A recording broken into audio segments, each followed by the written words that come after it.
So last year, Ral started a nice tradition. We used to just pass the gavel to the next president at our business meeting, which sometimes is sparsely attended. So we decided that we're going to do that before the presidential address moving forward. And so I'm going to introduce your next president, Samar Matar, after which we'll pass the gavel and then we'll move through into the presidential address. So many of you know Samar. You may not know that he was born in Beijing, China. His father was a diplomat from Egypt. His mother was Syrian. And there we go. That's a little Samar there. He traveled really all over the world until he was about age 14. And he literally, every time I saw a picture, he was in a different country growing up. This is when he was in Rome with his mother, his sister, and you can see there's a little bit different in the style of cars back then, Samar, but he loved listening to music with his grandfather and really grew up in a very diverse, very multicultural way all across the globe. Samar, a handsome little guy there, he had siblings, and he grew up and went up to med school, and you can see he had a little more hair back then. Samar was initially did his undergrad at Cairo University, went to med school at Cairo University back in Egypt, and then he did his initial surgery training in Cairo as well for about 3 years, and then he decided he needed to get some more additional training because he really wanted to be the best that he could be. So he went to Scotland and trained in Edinburgh for 3 years, and then he was interested in doing some research, so he came to the U.S. and he did research in the vascular lab at Emory for another 2 years. During that time, this is some pictures while he's in med school and moving around the country and moving around the world. Once he was at Emory, he decided he kind of liked it here, and he got his USMLEs completed, and he ended up in 1995 starting a prelim year, and then he did his first 2 prelim years at Emory, and then was fortunate enough to get a categorical spot at Vanderbilt where he finished his residency. He then went back to Emory to do his laparoscopic fellowship with John Hunter. He did another year of research, he did a clinical year, and his first job out of fellowship was at UPMC, where he practiced for 3 years. Then he moved on to what's probably been the longest tenure of his career so far, was at Indiana University, where he became a professor of surgery, and he was there for about 8 years. Subsequently, had moved to Oregon Health Sciences for a couple of years, and most recently has moved to Seattle, where he's a director of bariatric surgery at Swedish Medical Center. These are Samar and his boys. His boys Omar and Laith are 23 and 18, working in Chicago business, and Laith is undergrad at Emory and plans to go to medical school.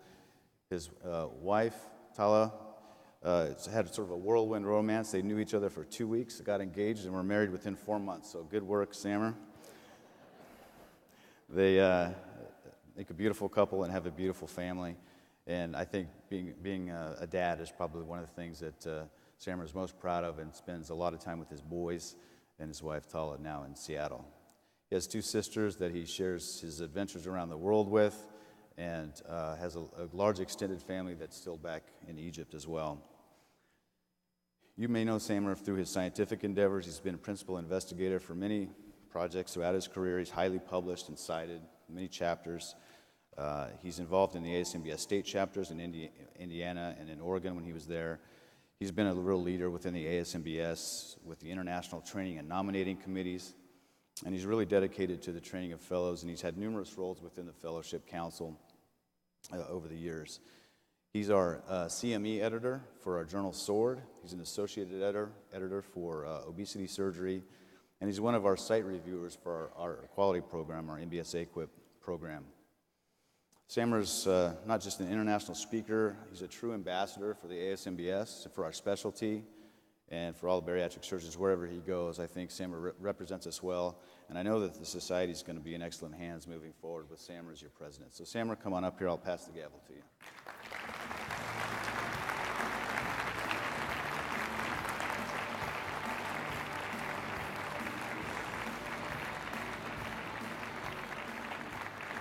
Thank you so much. Thank you. Picture. Thank you. Great. Thanks, man. Appreciate it. That was loud, sorry. Sam was going to say a few words. Thank you. Thank you, Stacy, for a very kind introduction. Really appreciate that. And thank you for leading the way and for helping me design the future. And also I thank all the past presidents. Well, I'm going to present the next speaker, Raul Rosenthal. I think you all know him. He's a past president, and he's a professor of surgery at Cleveland Clinic. And I'm very happy to be working with him in the future as well. Thank you, Raul. Congratulations. Congratulations, Summer. What a wonderful and unique occasion to be standing here in front of my beloved society to introduce Stacy Brethauer, our 31st president. Let me give you a little bit of an idea who Stacy is. Let me start with his childhood. Stacy was born in Fort Collins, Colorado, and to his dad and mom, Steve and Ann, that are here with us today. If we can ask you to give them a big round of applause.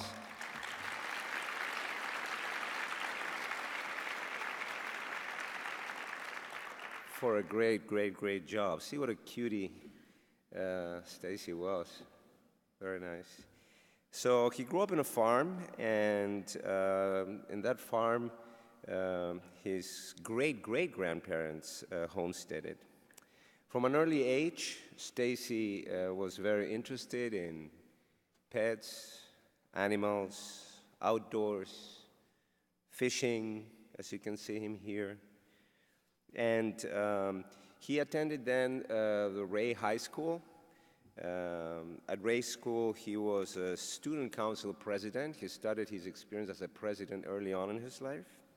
He was also an all-state jazz band trombonist. So Stacy, you got to play something for us tonight. And he was also a Colorado all-state defensive back in 1985. College he attended at the University of Colorado Boulder, and he had a degree in journalism and communication. There, he continued his presidency experience being the president of his fraternity, the Sigma Pi Epsilon. He decided to become a soldier and a surgeon, and he was commissioned as an officer in the U.S. Navy in 1989. He finished there with a MD degree from the Uniformed Service University, played rugby for his medical school rugby team, and graduated from the Uniformed Service University in 1993, where he completed his surgery internship at the National Naval Academy Center in Bethesda in 1994. Well, that wasn't enough for Stacy, so after his internship, he went to flight school in Pensacola and got his wings as a Navy flight surgeon. For 2 6-month periods of deployment, he was at the aircraft carrier in the Arabian Gulf from 1995 and 1997, and he was there the Air Wing Flight Surgeon. He was also named Air Force's Pacific Flight Surgeon of the Year in 1997. He did his surgical residency here at the Naval Medical Center in San Diego, his beloved town. And after he finished his surgical residency, he was stationed in Okinawa in Japan, where he was deployed on the USS Essex along the Korean Peninsula and Pacific Rim. This wasn't good enough for Stacy, so he then was deployed with the 3rd Marine Division in Iraq in 2004, and he completed his Fellowship Council application from his stint in Iraq until he returned home in 2004. He was located in Fallujah, and his shock trauma unit there conducted over 1,000 combat casualties and more than 300 operations. Very impressive.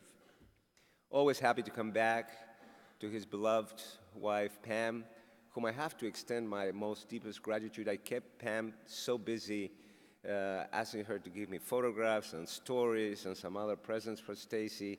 Here you see him on the right side with Katie and with Ann. So always happy to come back to San Diego. Well, Stacy then decided to become a scientist, a surgeon, and came to the Cleveland Clinic. And at the Cleveland Clinic, he trained under Phil Shower. He became then a staff surgeon for those who are at the Cleveland Clinic. This is one of the highest honors. He belongs now to the Digestive Disease Institute, where he's a medical director of the supply chain. He's director of bariatric surgery at Fairview Hospital, where he's also the quality improvement officer. He's medical director for Cleveland Clinic Enterprise Supplies Chain, program director of the Bariatric Fellowship. He trained over 40 fellows. Stacy has spoken around the world. His CV speaks to the breadth of his endless accomplishments as a surgeon, clinician, as a researcher. He's attended invited conferences in over 130 times, published over 170 peer-reviewed abstracts and over 150 peer-reviewed publications. Here you can see Stacy in action at the clinic. And here you can see the stats.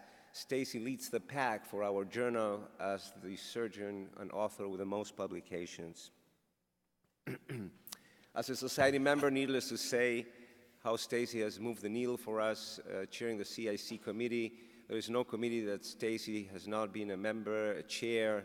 He's been a member at large, a secretary, treasurer, president-elect, and certainly now president. You can see here some of the photographs with his friends, colleagues, and here you can see him on the right upside, leading our executive council conferences, and here with me, obviously, at the New York State chapter. The most important part of Stacy is his personal life, as a farmer, as a fisherman, as a family man, his brother Mike with his nice family. Here you have Stacy doing fly fishing with Jake. Jacob, Anna, and Katie are here with us today. Ann just flew in this morning after participating in a soccer tournament. You have also Stacy with his beloved pets. You have here in the middle Potato. You have Sugar, his favorite dog in the middle, Toby, Mario, Tucker, Youngblood, and you name them. They all have names. He loves animals, and he spends so much time collecting animals, pets, insects. Here you see him with Sugar. And so Stacy has a horse farm west of Cleveland, and there he lives with Pam and his kids. He recently decided to build an equestrian center on the land next to their home, where he boards 20 horses. So no time for being bored. Again, with his brother. Here you see his whole family. You have Jake, you have Ann on the far right, you have Katie, Pam. And I asked his family to give me some quotes for today. And so these are Stacy's mom and dad. Stacy was very focused on goals when young. One of our clearest memories is when he was in middle school. He announced he was going to get a bachelor scholarship and be a doctor. He achieved both as he planned, and also when he played in the Colorado High School All-Star football game, he made a clear choice. Before the game, he thought he might like to continue to play more in college. But after the game, he said, "This is my last football game. I'm too small and a step too slow." So we think it was an excellent decision of his. So last on our farm, Stacy would go out and watch the ducklings hatch and sometimes help them get out of their eggshells. He now has his own duck on his own farm. This is Pam's quote for Stacy today. "Eventually, all things merge into one, and a river runs through it," from Norman MacLean. This is Jake. He says, "Dad, boys never actually grow up. Their toys just get bigger and more expensive." And he kept his word. Good job, Jake. And this is Ann's favorite quote from soccer. "There may be people that have more talent than you, but there is no excuse for anyone to work harder than you do." So I decided that probably Stacy wants to hear some quotes from his animals. So let me see. George, if you can click on those fields because the mouse is not coming up here. So we asked Tucker, we asked the ducklings, and they all said, "Stacy, Go get it, man. You are our president.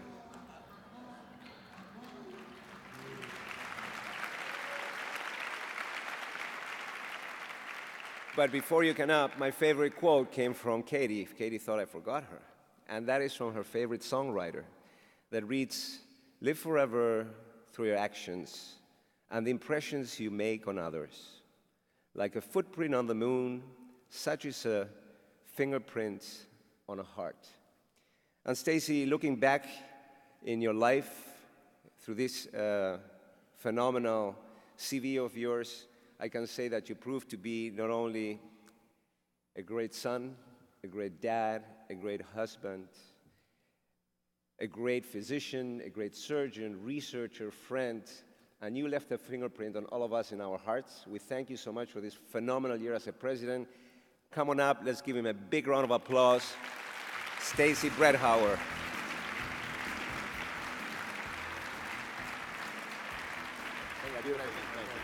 That was wonderful. Yeah.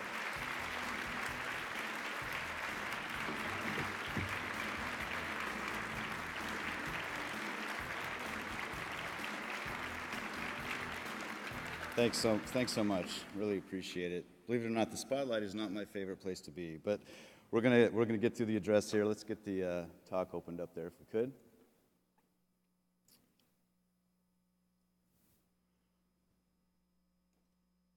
Perfect. Okay. Well, welcome everybody. So glad you came this morning, and really appreciate the keynote lecture we have. Look forward to Sammer's leadership, and thanks so much, Ralph, for that interesting introduction. The ASMBS has really been my academic and professional home since my academic career began. It was 10 years ago that I sat out in the audience, a fellow at the Cleveland Clinic, was wondering how I could get more involved in the society. And that year, Phil Schauer was the president, and that was the year that we added the word metabolic to our name. And I knew everybody up here, and nobody knew me. But it was pretty clear that a society like the ASMBS was full of energy, full of passion, and it was a professional society that offered the chance to advance based on your hard work. And if I could get the slide to change, that would be good. So I was asked at the time to join a committee, this brand new committee Eric DeMaria was chairing called the Clinical Issues Committee. And so of course I jumped at the opportunity to work with the famous Dr. DeMaria, and went to San Diego's meeting, the 24th annual meeting for ASMBS, and I found myself sitting in a room full of people at the committee meeting, sitting next to Dr. Michael Sarr, and I was in a room full of people whose work I'd been reading about for years. And so when somebody brought up a topic that we were going to start writing a position paper on, I spoke up and I offered to use a recent review article that I had written as the basis for the paper, and the idea was quickly accepted and we moved on. And then Dr. Sarr leans over to me and says, "Are you crazy? Do you know what happens when you start volunteering yourself?" But I went ahead and did it anyway, and so began my career with the ASMBS, and I really wouldn't change a thing. I love the work of this society. I love the mission of this society. I enjoy working with the people in this society. You're my friends, and you certainly can't ask for more than that when you're giving your time and energy to an organization. I have lots of people to thank. Forgive me if I don't mention you, but I tried to get everybody in there that I could think of. But certainly it begins with Phil Schauer, who about 11 years ago, after I had completed 13 other interviews on the fellowship trail, met Phil. He asked me to drop out of the match and just do a research year with him. He'd keep me on for a clinical fellow. So basically on a handshake and a promise, I dropped out of the match and joined Phil at the Cleveland Clinic. I know good opportunity when I see one, and for that opportunity and many other doors that he's opened for me over the years, I'm truly grateful. Robin Blackstone has been a great mentor of mine in the executive council of the ASMBS, and she really helped me find my voice on the executive council and finally convinced me that something I had to say actually mattered and people would listen to me. So thanks, Robin, for all your leadership in the society, your passion for what we do, and for all of your guidance and encouragement over the last few years. In addition to Robin, Bruce Wolf, Jaime Ponce, Nin Wen, all had some challenges during their presidential years, and I learned a lot by working with them, watching them, and being alongside them as they navigated some difficult challenges. And John Morton, he helped me understand what it takes to lead this society effectively, how to navigate some treacherous waters from time to time.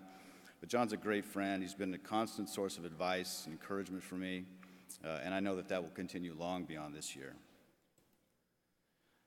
Walter Porres is somebody I'm honored to know. Every time I give a presentation or speak, Walter always comes up and has a kind word of encouragement for me, and for that I'm really grateful. It means a lot. So I hope to see Walter and his brutally honest cartoons for many years to come.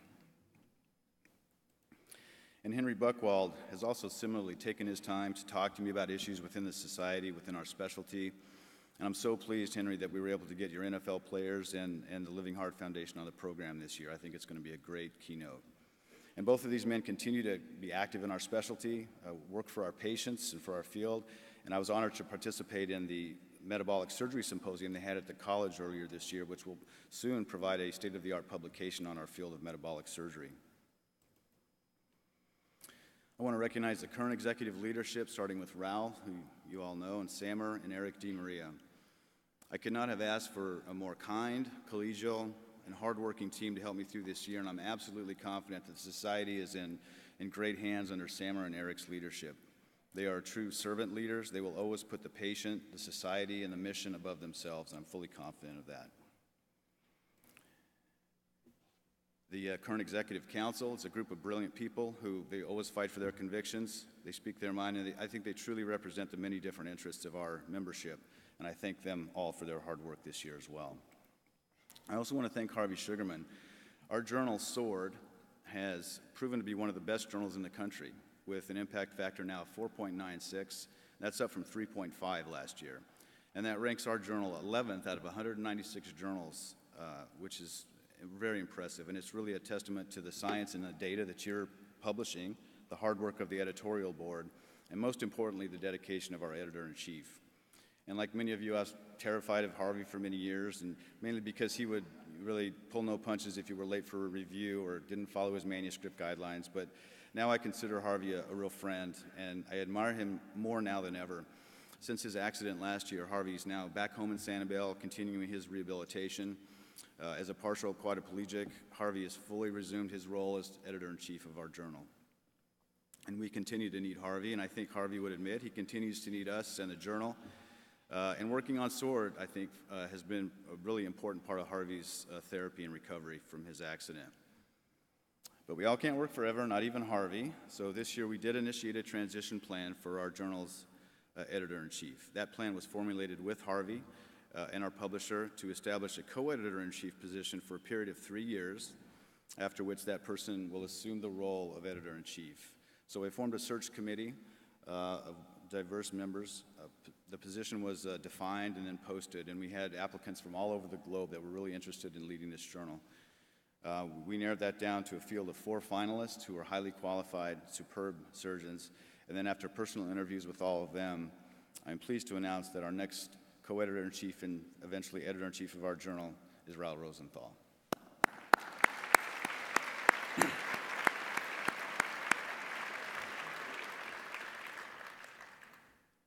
My partners at the Cleveland Clinic System are all outstanding surgeons, great people, and they certainly have covered for me a lot this year during my travels.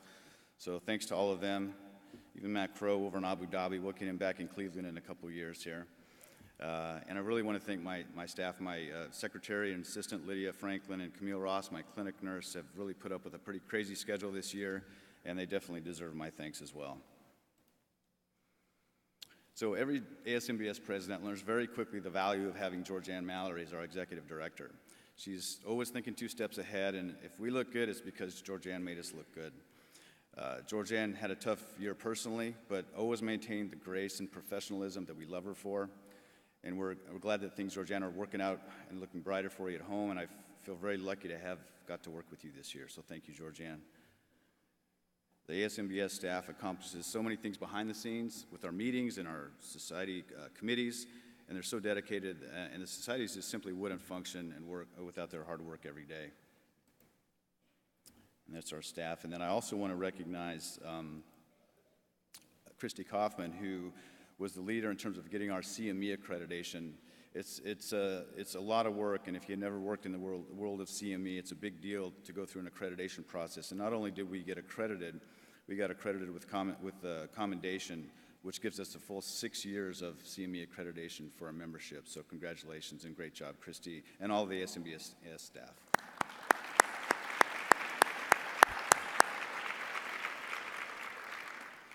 And of course, I want to thank my family. Ralph kindly introduced them for me, but my mom and dad, Ann and Steve, they're here today, and they really taught me by example how to be fair and open-minded, how to find the good in people, and how to give people a chance to show their best side. And my mom and dad have been married for 53 years. They're still going strong, and so thanks for coming today and sharing this day with me.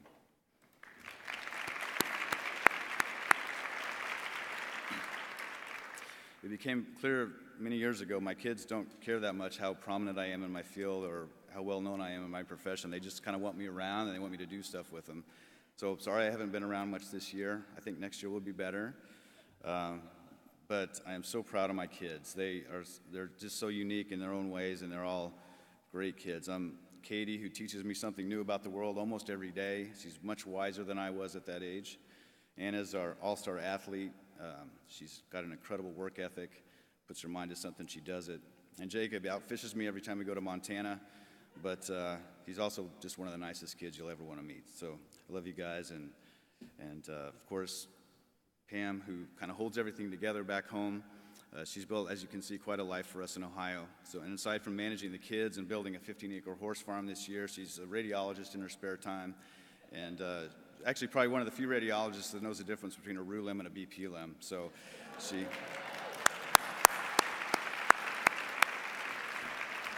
So thanks, Pam, for all your love and support and understanding and allowing me to fulfill this dream. All right.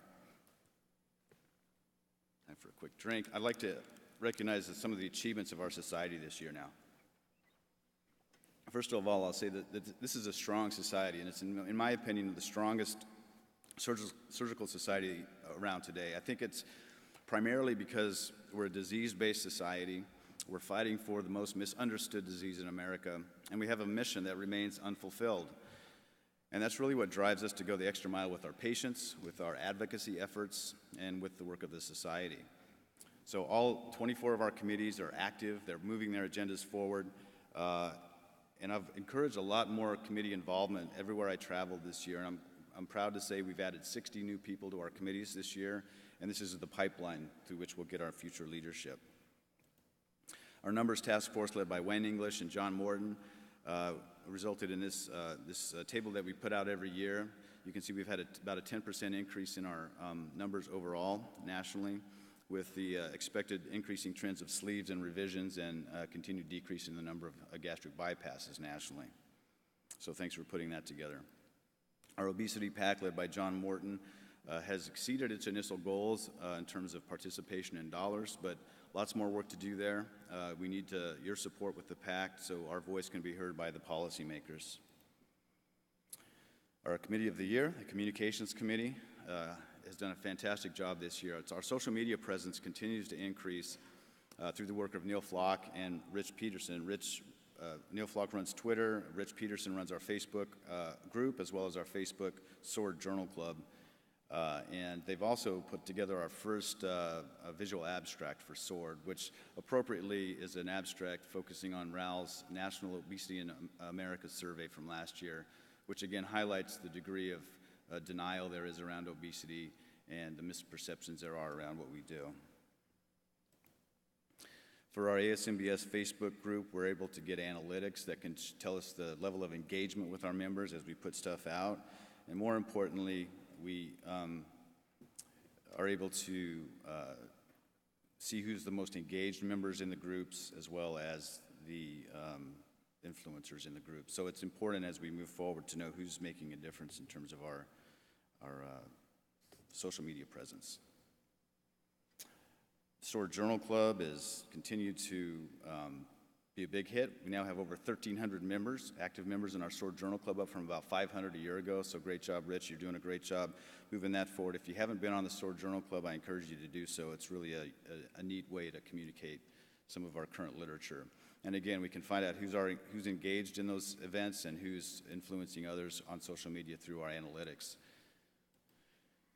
Our Twitter account, led by Neil Flock, has really taken off. If you haven't met Neil, you should, because he'll put you right there on Twitter and teach you how to do it. But our Twitter account activity from 2015 to 2016 has really increased quite a bit, and you can see that our Twitter activity in 2015, we had about 30 million impressions, and you can see the curve of Twitters throughout the course of the meeting.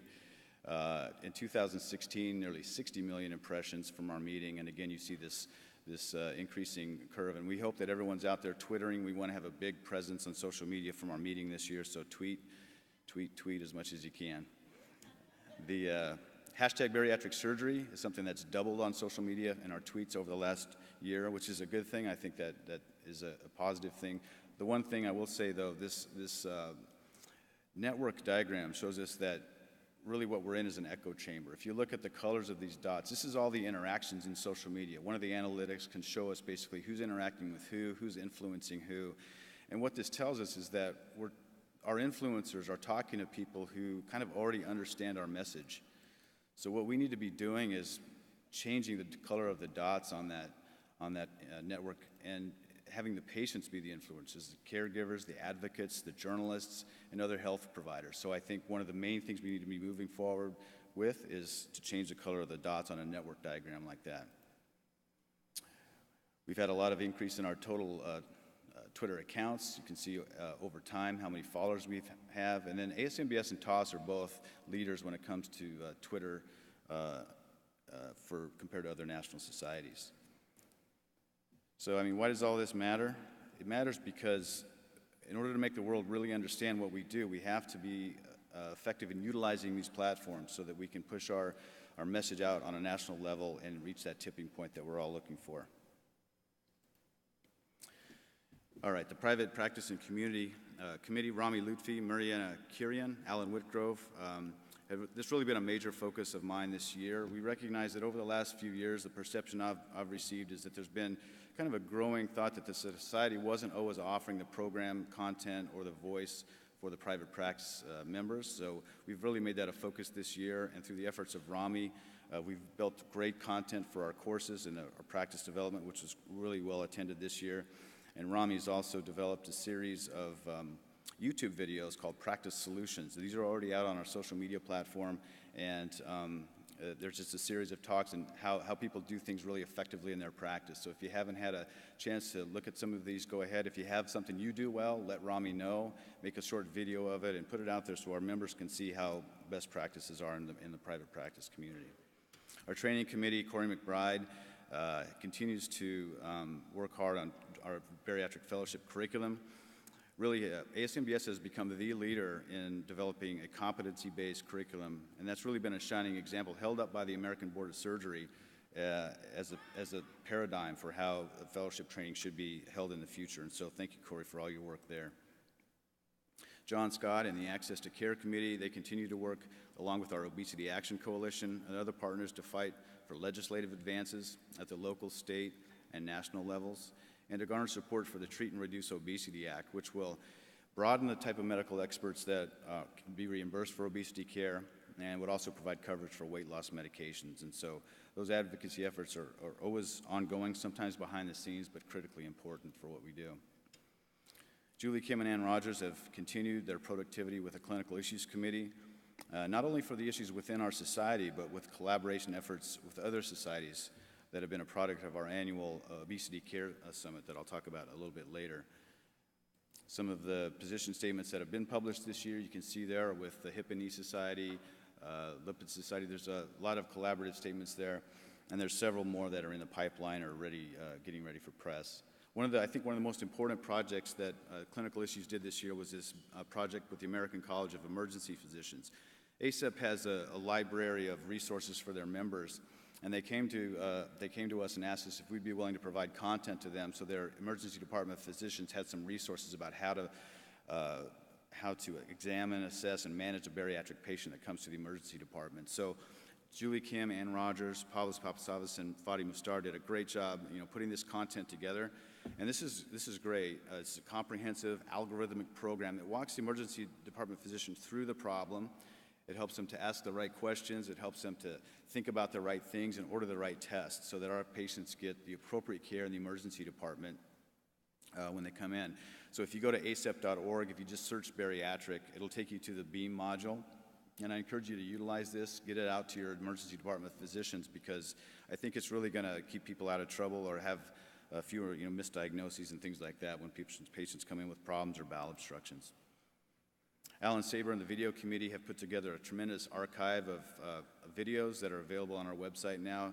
He's taken all the videos presented over the many years and archived them and categorized them. And so this is a great resource for residents, fellows, and attendings who want to see how some of the experts have done it or just watch some interesting cases. It's a great job by Dr. Saber. The military committee, led by Eric Onfeld, they've established now the first MBSA-QIP program within the Department of Defense, and hopefully more to follow. In addition to providing great bariatric care when they're here, they continue to serve our country throughout the world. And in fact, Eric can't be here because he's on a humanitarian mission in Puerto Rico now, but we certainly thank all the military members, past, present, military folks for their service. Our bariatric endoscopy committee is working on a flexible endoscopy curriculum, and really flexible endoscopy and bariatric endoscopy should be under our roof. We're the medical home for these patients. We will take care of them better than anybody, and so we need to have this curriculum and certification for bariatric endoscopy so that when somebody wants to get certified and learn how to do bariatric endoscopy, they're coming to us and getting certified by us as part of a comprehensive program. Our Quality and Patient Safety Committee is working on a roux-en-y gastric bypass care path on the heels of their recently published sleeve care path. Our research committee continues to review grants and grant the foundation grants every year. And our insurance committee with Helmuth Billy has put together a RAC audit toolkit that will provide resources for each region in terms of what Medicare requires for their RAC audits. So that's an up-to-date resource for our membership. Obesity Prevention has done a survey defining revisional surgery practices and perceptions for patients with weight regain. And I started a rural committee, not surprisingly, I guess, this year, but this was intended to address some of the challenges that the rural and remote bariatric surgeons face with regards to patient access and accreditation requirements. So thank you, Louis, Dr. Garcia, for getting that off the ground. We look forward to great things. The program committee, led by Natan and Shanu, has done a fantastic job. Just a couple highlights. If you haven't seen the e-posters, they're fantastic. They're really interactive, and it's a great new addition, innovative addition to the program. I'll also mention that this year, when you do your maintenance of certification, those credits are being automatically transferred into the American Board of Surgery website, so you don't have to do that manually anymore. So we have that up and running, and I think that's a great resource for our members. Someone who deserves special attention is Eric DeMaria, our new president-elect. In June, the Centers for Medicare and Medicaid invited ASMBS to participate in a MedCAC conference. And if you don't know what that is, it's an evidence-gathering body that makes recommendations to Medicare for national coverage decisions. So Eric and then John Morton teamed up and got about 15 other surgeons to go to the MedCAC in really short order and make presentations that essentially encompass the entire body of work and literature around bariatric surgery. So our society owes a lot to this group who, on very quick notice, left their practices to represent our specialty to this government agency that's so critical to many of our practices. So much of the work of the society just carries on from year to year, carries over from president to president, but each president has a few initiatives or things that they want to accomplish during their term, and this year I focused my efforts on the National Quality Improvement Project, strengthening and empowering our state chapters, and then developing some social media messaging directly to patients based on some of the findings we learned from Raul's study. And these projects all fall under kind of a broader category of building bridges, and I think we still have many bridges to build. We have bridges within the ASMBS that need to be strengthened. We have bridges to build with other physician groups to help them understand the obesity and how to get their patients treated. And we have bridges to build with the general population so that they understand what we do and the disease we treat. Wouldn't it be wonderful if, when asked what kind of surgery we do, the person said, oh, that's great, we need more of that, rather than, does that really work? All of our efforts moving forward really need to focus on building these bridges and collaborating with others rather than preaching to the choir as we so often do. And if you've never seen the story of this Choluteca Bridge in Honduras, it provides an appropriate example, an appropriate metaphor for building bridges, but also adapting to change. So this bridge was built in Honduras in 1998, or earlier than that, but in 1998 it was hit by a Hurricane Mitch, and the hurricane dumped 90 inches of rain in a matter of 4 days. And this is what's left of the bridge after the hurricane. You can see that the bridge remained, but it served really no purpose. The river had permanently taken another path around the bridge after the flooding. And so what we need to do is make sure that we're not left standing on this bridge to nowhere. Our field, if nothing else, it's dynamic, it's innovative, and I would argue that we must embrace the changes that come our way, continue building bridges over new waters. We must build bridges with our members to strengthen our society and continually evaluate how we can deliver quality care and promote best practices. We need to build bridges with other medical societies to influence their practitioners to understand obesity and refer patients for treatment. And most importantly, I think we need to build a bridge across that huge gap between our powerful data and the perceptions about obesity and what we do. So the first initiative was something I started even before my presidency. It's a national quality improvement project called Energy. And this will undoubtedly build bridges in clinical practice in our society, improve care for our patients. Following the work of John Morton with the DROP project, we developed a project to implement an enhanced recovery project nationally. This is the team at the MBS AQIP that's really driven this and made it a huge success. We have a great group of mentors on our quality committee that Tony and I chair through the MBS AQIP structure. And ultimately what we did was we wanted to implement a fairly prescriptive pathway that employs enhanced recovery across different sites. And we picked sites that had a high length of stay where we felt like we could make a big difference. And this was launched about a year ago in terms of having the protocol developed. We picked those centers that were outliers for length of stay. We focused on primary procedures, and then we had a 6-month run-up period from January to June this year, and then we went live with the protocol in July. And we look forward to great results from that. These are the centers across the country that are participating. We currently have 36 centers. We have 30 discrete process measures unique to this project that we're measuring. Every patient gets audited within this custom field, and each site has a mentor from our quality committee. And we give monthly reports and we give feedback to the centers to see how they're doing and how we can help them. And that's just an example of the level of detail that we're following in this project so that in the end we can decide what makes a difference, what seems to be working, what doesn't, and develop best practices for enhanced recovery. And even during the run-up period, we just show you a little bit of preliminary data. We've had about 4,600 patients in the study so far.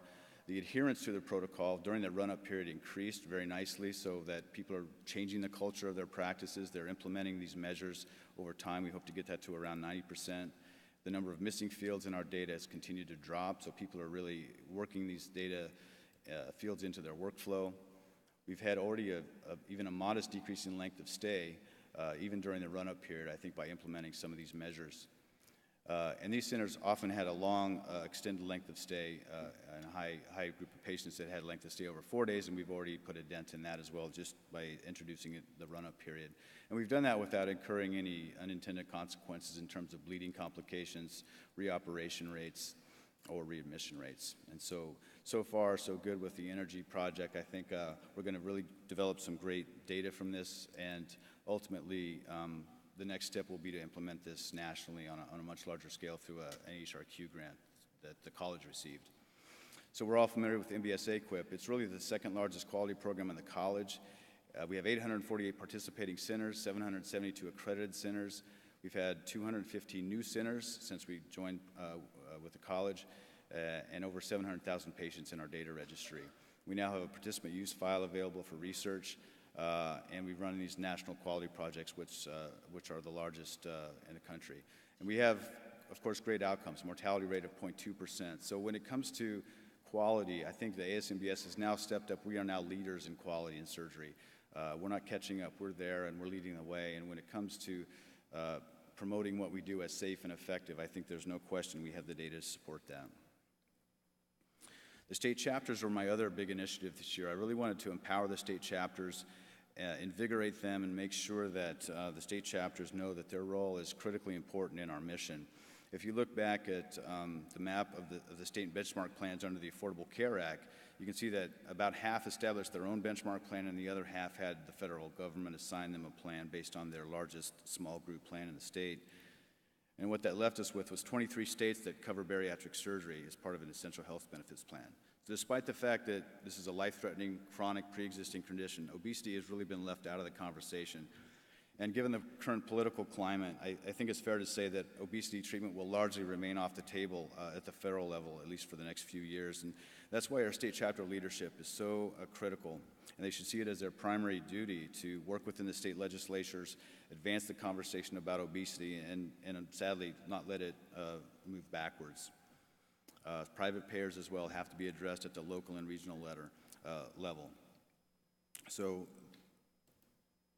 our state chapter structure has, over the last decade, improved dramatically. You can see here early on we had very few state chapters, but over time they've really matured, and we have now every state represented within our chapter system, either as a state chapter or a regional chapter, and that's a testament to the folks that came before Rachel, but those that continue to work at the state chapter level are going to continue to grow those. And if you attended the state chapter rally last night, you felt the amount of energy and excitement about the activities at the state chapter level. And you can, I'm not going to go through all of these, but there's been some key things that have happened this year at the state level, both in Florida and in Texas, where our state chapter champions have really stepped up and gotten involved in the state legislature and started to make a difference. Another bridge we need to continue building is with our medical and surgical specialties. The major effort here is with the National Obesity Collaborative Care Summit. This was directed by John Morton, and it's now in its 4th year. It's been instrumental in connecting what we do with other medical societies. In fact, the attendees of this conference are really the executive leadership of over 30 different societies, and they represent nearly 1 million caregivers across the country in all those specialties. So they come and they get a comprehensive update on obesity management. They establish relationships with ASMBS and other societies so that they can learn more about how to access the continuum of care for their patients with obesity. And these relationships are already bearing fruit in the form of 6 joint position statements that have been published in its 4 years of existence. And the final project focuses on delivering our message directly to patients in unique and innovative new ways. And as I said, I think we have to build bridges of information to the end user, the patient and the public. And we learned from the National Obesity in America survey that denial about obesity as a disease is as strong as ever. Physicians, too, are responsible for the bias and discrimination towards obesity, which results in inadequate or worse, no care at all. And based on these challenges, we developed a series of these whiteboard talks that focus on 3 key messages. The first one focuses on denial about obesity and pushes the viewer to own it as a health problem. The second video emphasizes the bariatric surgery is not an extreme solution and should not be used as a last resort. And the third video is patient-facing but also physician-facing that really debunks many of the myths that get perpetuated around bariatric surgery. And at the end of each presentation, they're taken by a link to this landing page, which has the other videos, but also has the other resources that we have from our public education site. And importantly, there's a surgeon locator here where they can get access to a program near them. And we'll be able to monitor the traffic on this landing page and use those analytics to really assess our progress and how we're driving patients into your programs. So I just want to share with you one of the whiteboard talks, and this is the one about extreme obesity. You probably think it's an extreme solution for people who end up on TV shows like My 600-Pound Life, right? Did you know the typical bariatric surgery patient is a woman between the ages of 35 and 50 and is about 100 pounds overweight? Not extreme at all. Take Sarah, for example. She's a 45-year-old wife and mom of 3 kids. She's 5'5" and weighs 245 pounds. That means her body mass index, or BMI, is 41. That's too high.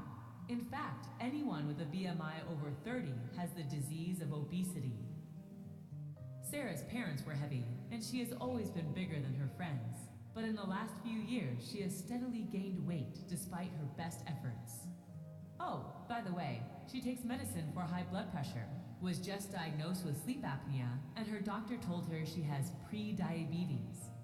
She goes to the gym 2 or 3 times a week and eats a pretty healthy diet, but her weight is now out of control. Sarah wants to be slimmer, but like most Americans, she thinks it's a willpower problem. She has always quietly fought this battle on her own, but is now at her wit's end.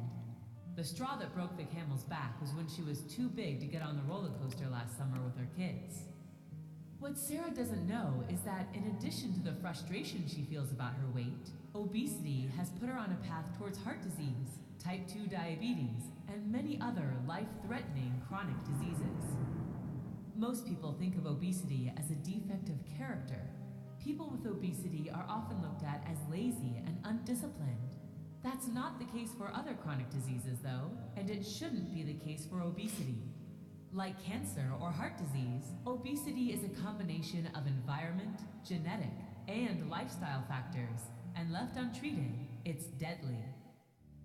Sarah doesn't want to drag her feet until she develops diabetes, has a stroke or heart attack, or worse. So she takes action and asks her doctor to help her find effective treatment. Once she realizes how much her weight is putting her health and future at risk, she considers having bariatric surgery. Sarah's bariatric surgery team talks to her about 2 options: sleeve gastrectomy and gastric bypass. Both procedures decrease hunger and improve feelings of fullness when eating by decreasing stomach size, changing hormones released by the gut, and altering the way Sarah's stomach talks to her brain. Unlike dieting, Sarah's body won't fight back when she rapidly loses weight after bariatric surgery.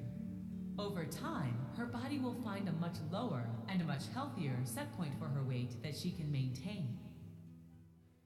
After talking with her surgeon, Sarah chooses to have a sleeve gastrectomy. The surgery is done laparoscopically with a few small incisions, takes about an hour to complete, and she spends 1 night in the hospital before starting her new life. 1 year after surgery, Sarah has lost 90 pounds. She no longer takes blood pressure medicine or uses her CPAP device, and her blood sugar is normal.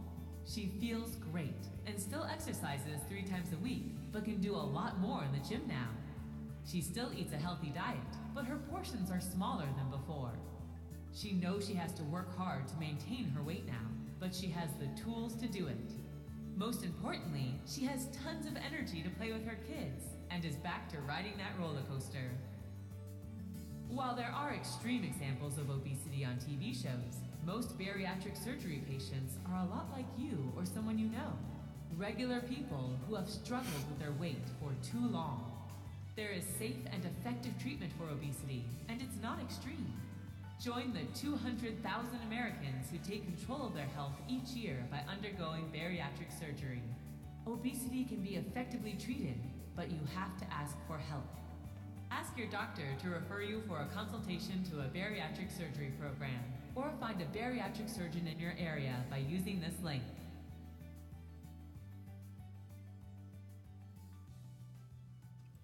Bariatric surgery. There we go.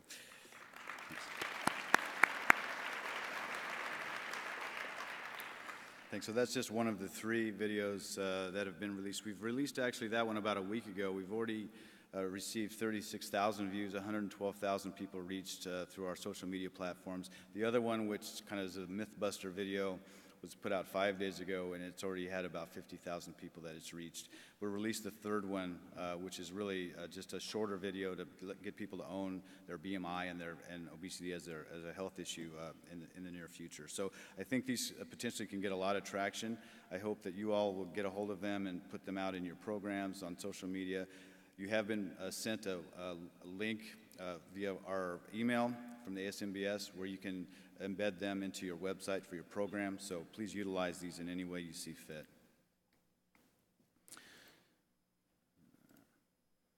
So we have the data, we have the message, and we certainly have the messengers. So why are we still hearing the same thing that I've been hearing ever since I've been in bariatric surgery? We're only operating on 1% of eligible patients. Well, last year, Rao proposed that the primary reason was fear of surgery. And I agree with that. I think that is true, but I think there's a deeper issue at play here. I think it's the perception that having obesity is a choice, it's a matter of willpower, a result of laziness, and there's no sense of urgency among patients or providers to get this disease under control. And these perceptions, held by at least half of the country, tell us that the majority of Americans still see that until the majority of Americans see obesity as a complex medical issue, that we just won't be able to move the needle. So, because people are afraid of getting surgery for their coronary artery disease, their colon cancer, their hernia, but they do it anyway because a doctor told them that surgery was the best treatment for that problem. So how do we move towards a wider acceptance of the disease we treat and the treatment we offer?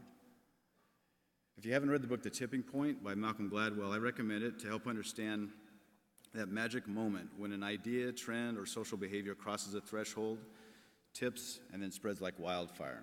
The basic concept is that ideas and products and messages and behaviors, they spread just like viruses do, and that little changes can have big effects, and that sometimes these changes can happen very quickly.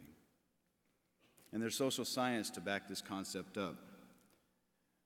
They looked at the threshold at which the tipping point can be reached. These research models input social interactions based on different proportions of people who are either committed to an idea or hold an idea or a different idea, and it projects these interactions over time. And according to these researchers, when the number of committed opinion holders is below 10%, there's no visible progress in the spread of ideas. It would literally take the amount of time comparable to the age of the universe for this size group to reach the majority. But once that number grows above 10%, the idea spreads like a flame. So we need to break out of this echo chamber that we're in, we've been in for decades, and we need to find the message that works and not talk amongst ourselves, but have the patients and the advocates and the media and the other health professionals become the messengers and the influencers. And according to Gladwell, there's really three necessary types of people to reach any tipping point: the connectors, what he calls the mavens, and the salesmen. The connectors are those people with a special gift of bringing people together, the person who seems to know everybody and have a knack for making friends and acquaintances. The mavens are those who have the knowledge, the people who seem to know something about everything without seeming like a know-it-all. And the salesmen, they're the people with the skills to persuade people that when they are unconvinced about what they're hearing.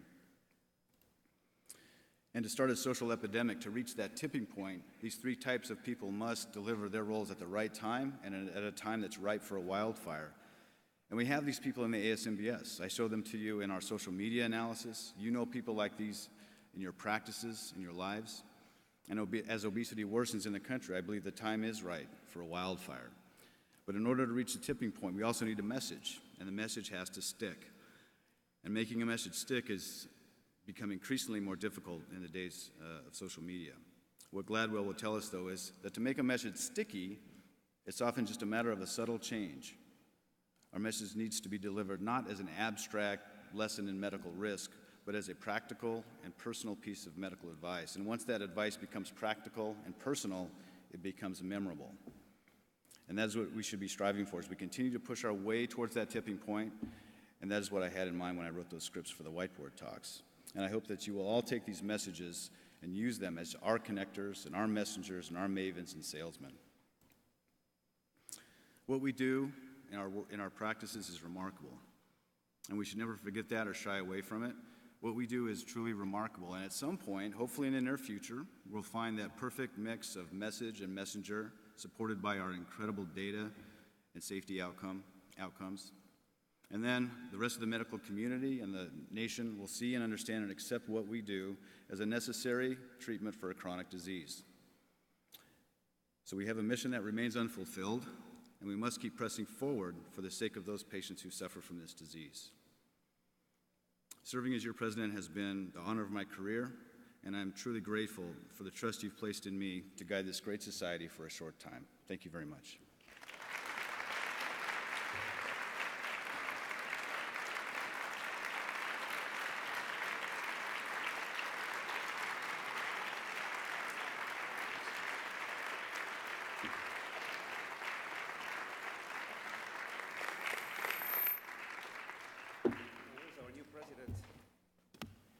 Where is our new president? Should come also here, Summer. Are you still here? Or had to go? I had to go to a, okay. Great. So to finish, Stacy, come closer. I'm not going to bite you.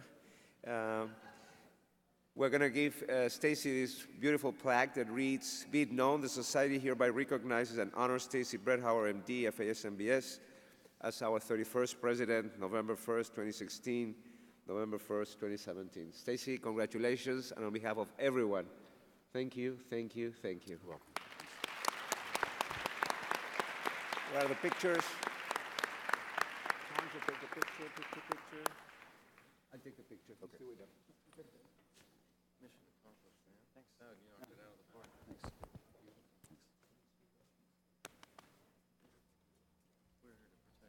We're just going to take pictures now, so please carry on about your day.